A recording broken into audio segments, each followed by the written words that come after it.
Kaninang 2 p.m. ay nag-intensify pa si Bagyong Tino into a severe tropical storm.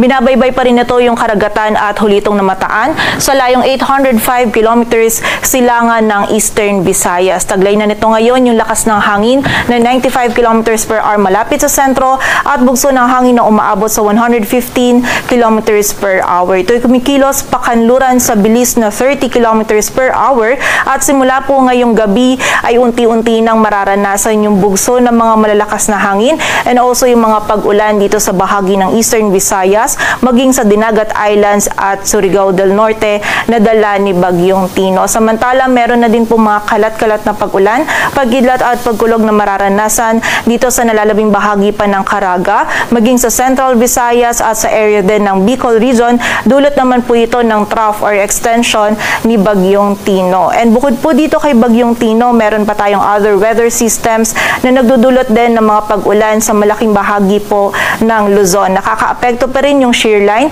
dito sa may silangan ng Northern Luzon kung saan magdadala pa rin po ito ng mga kalat-kalat na pag-ulan, pagkilat at pagkulog sa Isabela, Aurora at Quezon. Samantala, ang amihan naman ay nakakaapekto pa rin sa nalalabing bahagi ng Northern Luzon. May dala pa rin po ito maulap na kalangitan na may mga kasamang may hinang pag-ulan or pag-ambon sa nalalabing bahagi ng Cagayan Valley, maging dito rin sa Ilocos Region at Cordillera Administrative Region. Samantala, yung low pressure area naman na minomonitor natin sa labas ng ating area of responsibility ay huling namataan sa line 395 kilometers west-northwest ng Pag-asa Island. Less likely po na ito ay maging isang ganap na bagyo and wala rin po itong epekto sa anumang bahagi ng ating bansa.